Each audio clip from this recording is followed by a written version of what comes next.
I'm okay, I'm fine. Kincana, Kincana, teng neng neng neng neng. Ku menahan rasa sakit, rasa sakit. Few moments later.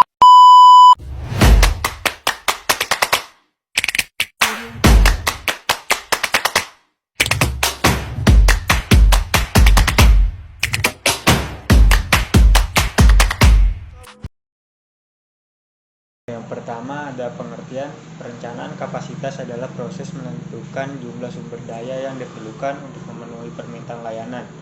Perencanaan yang tepat membantu perusahaan jasa untuk menghindari kekurangan atau kelebihan kapasitas yang dapat berdampak negatif pada efisiensi operasional dan kepuasan pelanggan. Menurut Ham, Bittner dan Gremler 2017. Perencanaan kapasitas melibatkan penentuan jumlah sumber daya yang diperlukan, seperti tenaga kerja, teknologi, dan fasilitas untuk memenuhi permintaan layanan pada berbagai tingkat. Yang kedua ada strategi perencanaan, capacity lead strategi, yaitu kapasitas berada di depan permintaan. Strategi ini cocok untuk pasar yang ada dan berkembang saat ini. Capacity led strategi yaitu kapasitas berada di bawah permintaan. Strategi ini berpeluang untuk mengalami kerugian. Average lead strategi yaitu kapasitas berada sejajar dengan permintaan di mana kapasitas yang ada jumlahnya yang tersedia hanya sebanyak permintaan yang ada. Yang ketiga ada tipe perencanaan. Perencanaan kapasitas jangka pendek memiliki jangka waktu kurang dari 3 bulan. Berkaitan dengan proses penjadwalan harian atau mingguan dan keputusan perencanaan mencakup alternatif seperti kerja lembur, pemindahan personalia dan penggantian routing produksi. Perencanaan kapasitas jangka menengah, intermediate range, merupakan rencana per bulanan atau kuartalan untuk 3-36 bulan atau yang akan datang. Kapasitas bervariasi karena penarikan tenaga kerja, pemutusan peralatan yang bukan alat utama. Terakhir ada perencanaan kapasitas jangka panjang, long time. Lebih dari 3 tahun dengan sumber daya produktif yang memakan waktu lama untuk memperoleh atau menyelesaikan seperti bangunan, peralatan, atau fasilitas. Pengertian linear programming.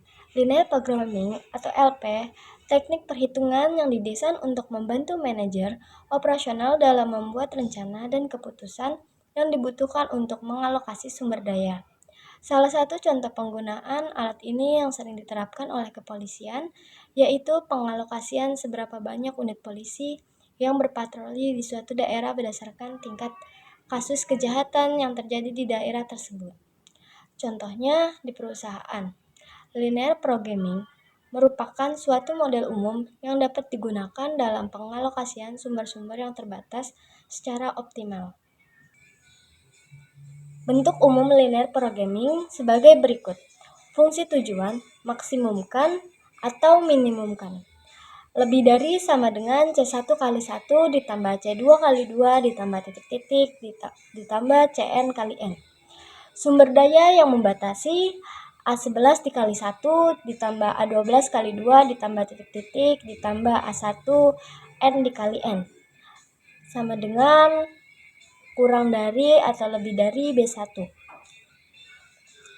A21 dikali 1 ditambah A22 dikali 2 ditambah titik-titik ditambah A2 N kali N sama dengan kurang dari atau lebih dari B2 titik-titik AM 1 kali 1 ditambah AM 2 kali 2 ditambah titik-titik ditambah AMN kali N sama dengan kurang dari atau lebih dari BM.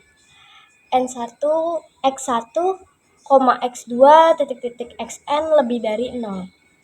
Simbol X1 X2 titik-titik XN dalam kurung XI menunjukkan variabel keputusan, jumlah variabel keputusan atau XI. Oleh karena itu tergantung dari jumlah kegiatan atau aktivitas yang dilakukan untuk mencapai tujuan.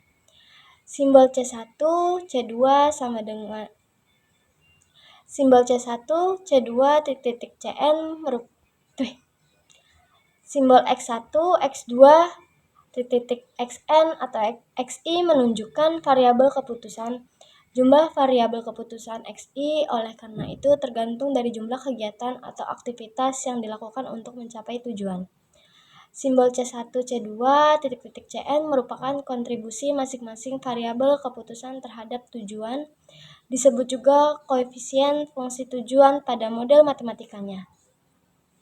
Simbol A11, A1N, AMN merupakan penggunaan per unit variabel keputusan akan sumber daya yang membatasi atau disebut juga sebagai koefisien fungsi kendala pada model matematikanya.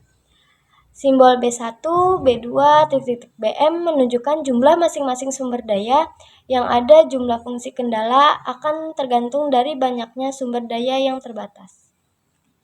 Selanjutnya di sini ada model program linier.